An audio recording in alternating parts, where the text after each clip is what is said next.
The good news is not conditional to messengers. Grace and peace, everybody. Welcome to Sabbath School Study Group, part 3 of this 5-part series. As we look again, zooming in on God's mission to us, here we see that the good news is good news, and it's not based on who's telling that news. It's good news regardless. As a matter of fact, when you read in Deuteronomy chapter 7 and verse number 6, we understand that the idea or the concept of the people of God, this is something that God originates, and it's not something that man originates. It says here in Deuteronomy 7:6, "For thou art a holy people unto the Lord thy God." Now I know we may understand that concept and we get that fact, but watch this. "The Lord thy God hath chosen thee to be a special people unto himself, above all people that are upon the face of the earth." If I use that term, the people of God, you may think of Israel. And when we think of an Israelite, it's often the tendency is to think of a certain people group.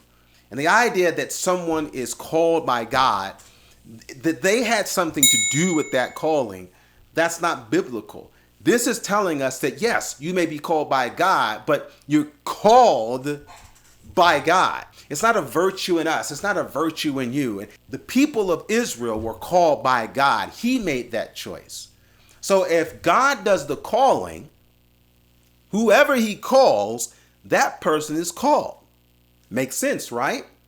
So this is why when you get to Romans chapter 4, and when you read in verse number 17, you and I can have this incredible confidence that is both humbling but limitlessly empowering to understand, as it is written, like Abraham was, he says, "I have made thee a father of many nations, before him whom he believed, even God, who quickeneth the dead, and calleth those things which be not as though they were." You and I can have just as much clout, certification, validation as Abraham had. Because Romans 4 is saying, before him, before God, in whom Abraham believed. God called Abraham. We went from a nation, let's go to this one person.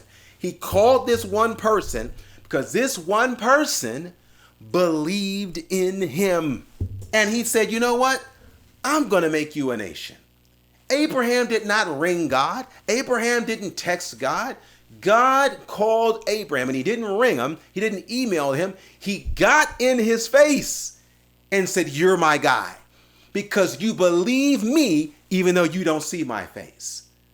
So brothers and sisters, this is meaningful because now you and I can be signed, certified, and validated like Abraham if we believe in God.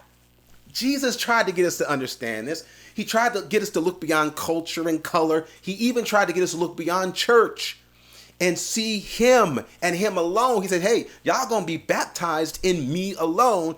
I need you to recognize you find your validation in me alone. And how do we get that validation? What is our validation? Jesus was doing his thing one day here in Mark chapter 3, and he was being asked to come out of what he was doing when he was doing his thing because his family was there. And so now Jesus is doing his thing and he says, well, you know, I know you all are calling me to go get to my mom and get to my family, but you know who actually my family is? It's kind of like with Abraham. What made Abraham special? It's that whosoever shall do the will of God, the same is my brother and my sister and my mother. I love it how the Lord clears up the air. He does this in a mighty way. So he knew that the mystery of iniquity was going to come to pass, where people were going to put a woman in his place.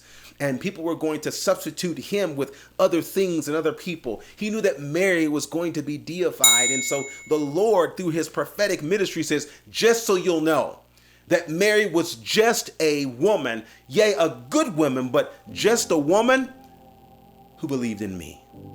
Like Abraham, a good man, but just a man who believed in God. The gospel is not conditional to messengers. It's not just for certain people or just for those folks or for them. It's for anybody who believes in God.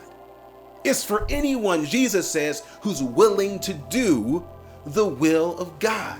You're certified, you're qualified to share the good news that God loves you so much that he gave us his only begotten Son. And all he asks is that we believe in him and we won't perish. Whosoever will now, let him believe.